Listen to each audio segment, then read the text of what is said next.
一直都是很希望能够有所改革。好，那我们就事不宜迟哦，那我们接下来就把时间交给 Bonny 老师。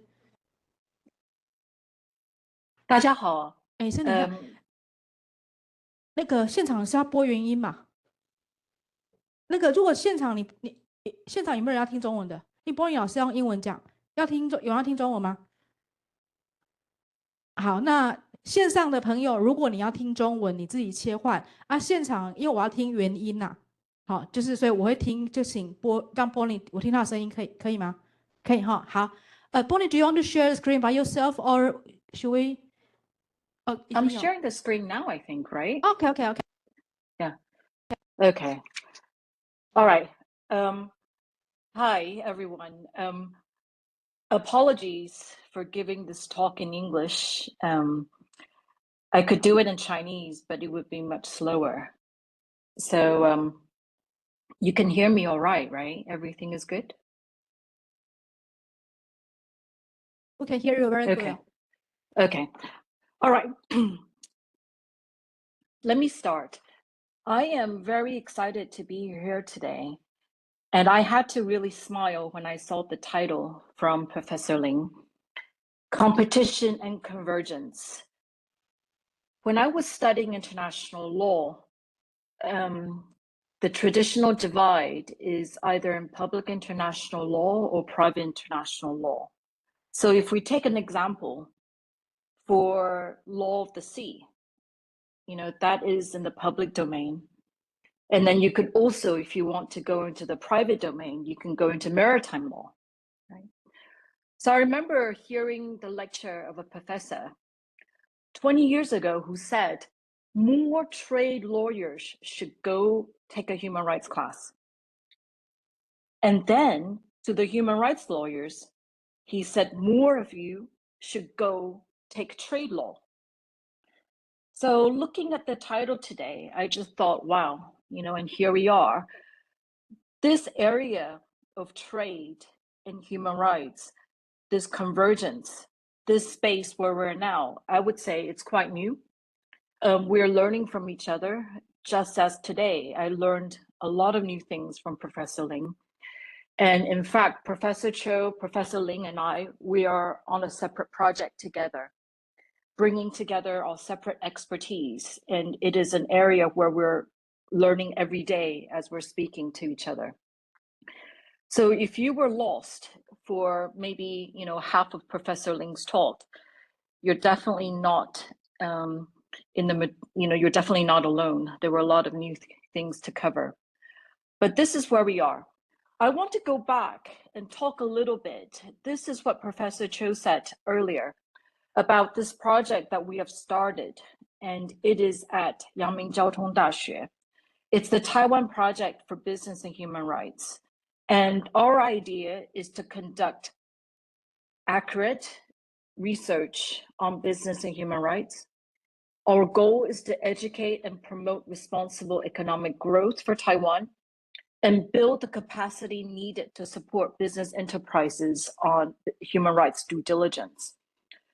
I want to give you an illustration of this very special space that we have found ourselves in, where trade and human rights and labor rights converge.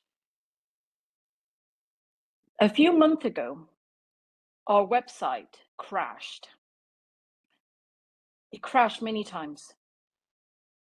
And the reason was we had unprecedented downloads of our forced labor guidebook for Taiwanese SMEs. I want you to think about that for a second, because this guidebook has been in publication since 2022, and never since 2022 was the demand so great that it crashed the website. And yet here we are in 2026, where the industry thirst for practical guidance on human rights and forced labor was so great that it crashed our website many times. You can go to our website and download the publications. Previous speakers have talked a lot about the US-Taiwan ART, Agreement on Reciprocal Trade, which was announced in February 2026. And a week later, the US Supreme Court came out with a decision, which was quite a surprise by many, striking down the authority of the US President Trump to impose the tariffs that he did last year in April 2025. But the US ART, the US Taiwan ART, was announced in February 2026. And in this agreement, in Article 3.9 on labor, subsection 3B was a provision that guaranteed equality of treatment between foreign migrant fishers and Taiwanese fishers in Taiwan's distant water fishing. I could not believe what I was reading.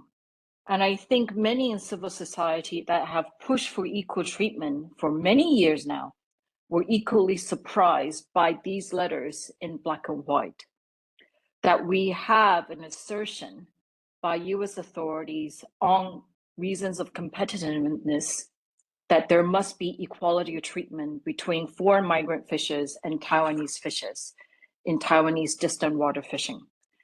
If we go to the earlier provision, was this that talks about how Taiwan should address the forced labor risks of debt bondage for foreign migrant laborers in Taiwan's manufacturing and fishing sectors. So this was just one sub-article above the one I just showed for fishing. And it deals with the whole issue of debt bondage in recruitment. We have heard a lot about WROs, withhold release orders, from previous speakers.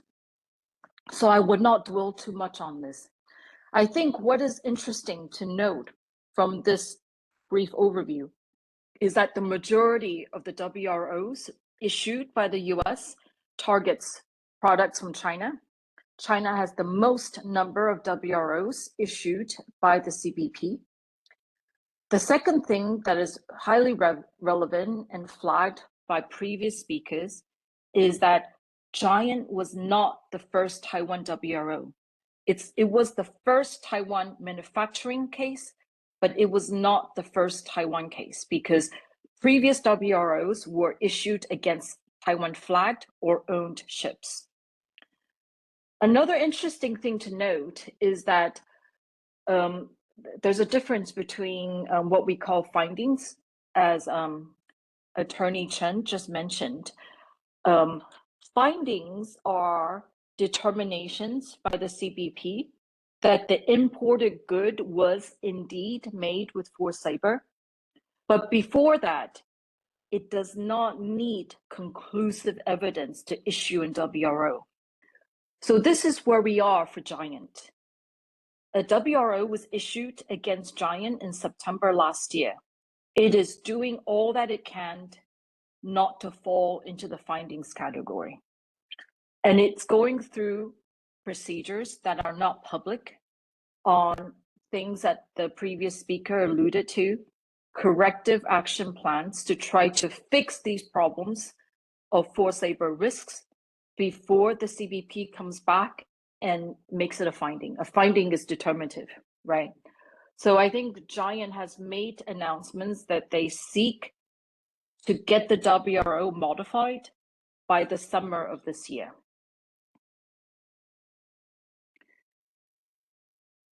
I want to highlight in the CBP press release from last year, they listed 5 forced labor indicators in their WRO against Giant. And 3 of them deals with issues of money, issue of financial security. And those are debt bondage, withholding of wages, and excessive overtime. And I often make the point when I make talks on this subject is that these 3 indicators dealing with money, they often come together. That means when we are doing labor assessments to look for forced labor risks, it is often very, very much the case that if you find one of these 3 indicators, the other 2 are present. So it was of no surprise to me when I read the press release that I saw these three indicators coming together, dealing with the issue of financial security of foreign migrant workers at giant factories in Taiwan. I don't have much time today to make my discussion points, but I want to talk about opportunities for narrative shifts. And this is actively something that I'm trying to do as we meet the challenges of now for Taiwan. Previous speakers have talked about how this is a very uncertain landscape. You know, we have additional trade investigations launched by the US against Taiwan and close to 60 other economies on the grounds of forced labor, you know. And I want to identify three opportunities that we can actively solve or get ahead of the challenges for Taiwan. So Professor Ling, it was the first time I've heard her whole talk. There are many points to pick out, but I'll just pick this one out first. She talked about 我们是选朋友, right? We're picking friends for our economy, for trade. And I often hear about, you know, that trade negotiations are unfair. I think we just have to be realistic and take on its face that, yes, trade is often unfair, right? Because it is about who you're choosing to be friends with. It is an instrument of diplomacy, and it's also an instrument to influence domestic policy change. So here, one, I would say that if we think about trade as picking friends, 选朋友, then we're leaning completely into the narrative of value, right? Previous speakers have talked a lot about the EU forced labor regulation. This has been passed. It will be enforceable in all EU member states starting in December 2027, so next year. You know, the EU forced labor regulations is different from the US WRO. It is different in a very fundamental way, which is it is both an import ban and an export ban. It will work in both directions. It means that goods made in the EU with forced labor will also not be allowed to be exported. And we don't have the same provision in the US WRO mechanism. And I think this is important. I think companies now should absolutely use this time to strengthen their due diligence mechanisms to get them ready to ensure that their operations and supply chains are free from forced labor. And this links completely into what I call the narrative of value, which means this is an opportunity for Taiwanese companies to see that it has the chance to build a common passport. This is what I call, you know, 万国通, right? You have a common passport for your goods that is allowed to enter markets without worries of being banned due to forced labor risks. And this is very, very important for the simple reason that Taiwan is already being seen as a jurisdiction of high forced labor risks. You know, this is the reality. This is the reality, even if the government does not say this. I hope there are business people today listening, and you will perhaps know this from the increasing number of audits that are being asked by your customers for your Taiwanese production. More trainings, more audits, and they're doing this because the reality is that Taiwan is seen as an area of high forced labor. So let's build on this. Let's make it a value-based trade by taking proactive action to clean up the Taiwanese supply chain. The second narrative shift, and this perhaps is a little bit controversial, but it is true. And I think we need to be honest about this as well, that forced labor risks are not only in Asian manufacturing hubs. Countries with forced labor import bans, they also have internal domestic forced labor risks that they risk exporting to other jurisdictions. Okay. Now, previous speakers have talked about different versions of trade negotiations between US and Taiwan. We're talking a lot today about the US-Taiwan ART, but it wasn't that long ago, in 2023, when there was the first US-Taiwan agreement on trade.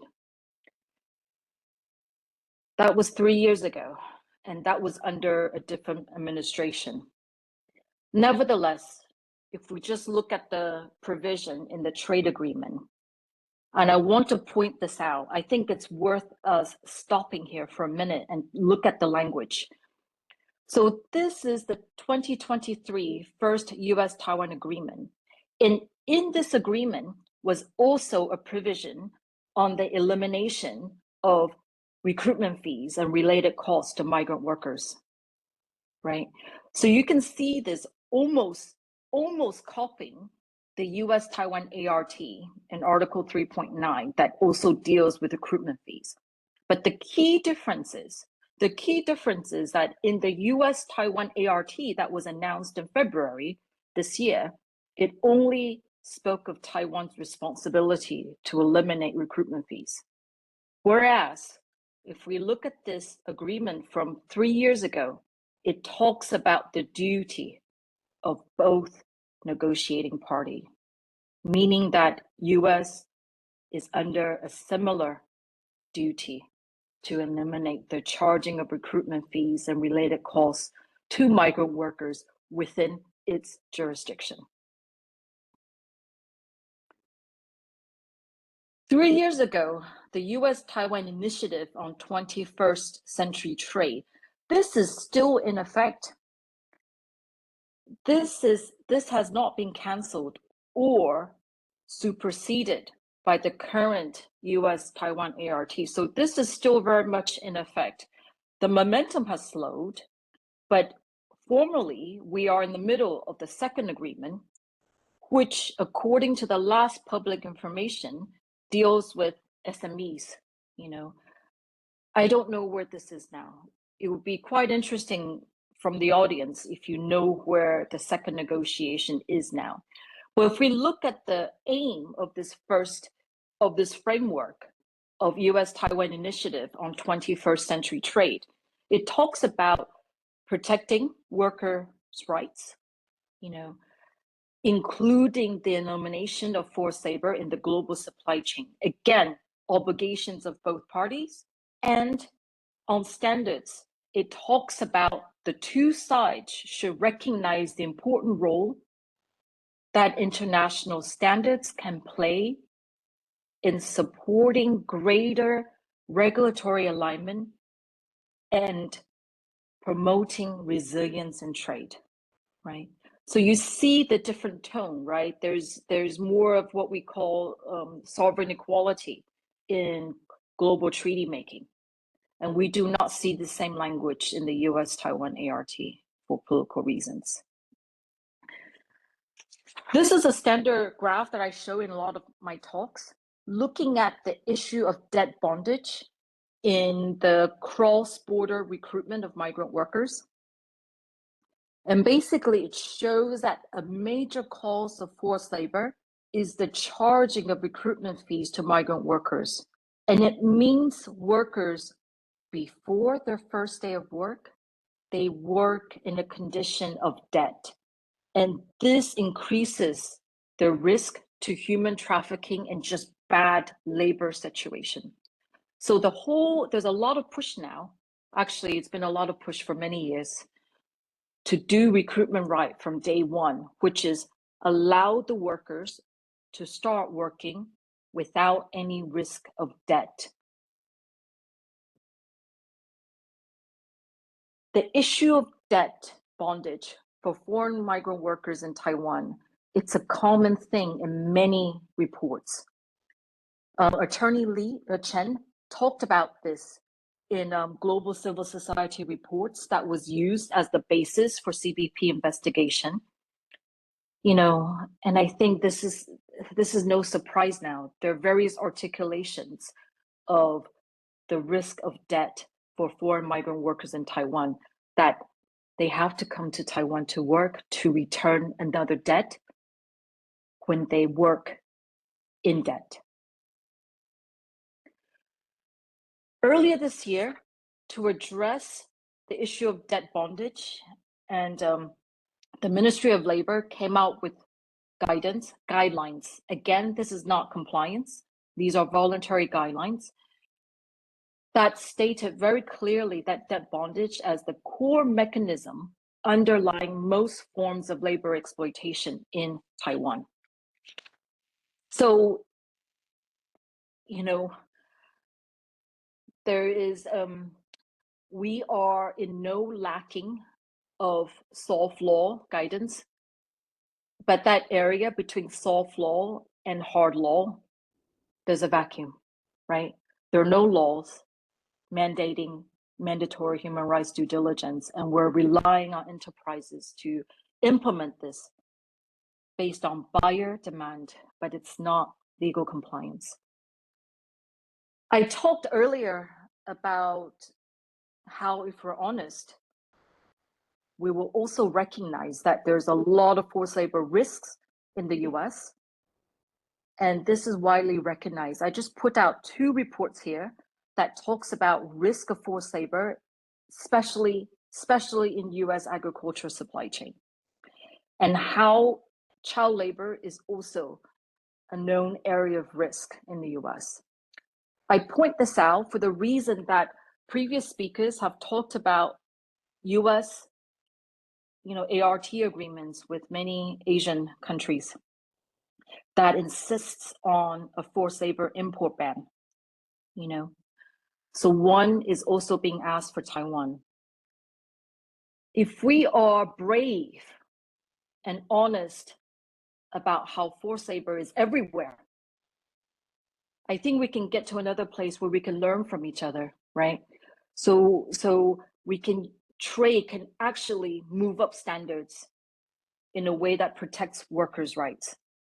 So this means that these forced labor bans should also allow countries like Taiwan to look at the supply chain from the US to see whether or not forced labor risks are present in these goods that are exported out of the US.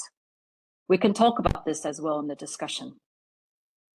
Lastly, I would say there's a narrative of necessity. The simple truth is that Taiwan needs workers, and we will be increasingly competing for foreign migrant workers to meet our shortfall in workforce.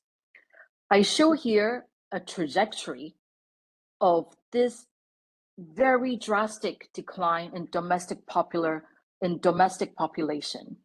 And the decline in domestic population affects trade. It has an immediate link to trade resilience, because a shortfall in domestic population affects productivity by lowering the workforce. It will weaken our export competitiveness due to the shortage in workforce. It will lower our domestic consumption. There are not enough people buying products. And this overall would affect demands and trade volumes. So I think this very unique space that we're here now, it's a new place for everyone, where all of these issues are coming together all at once, including the fact that Taiwan's not in the UN.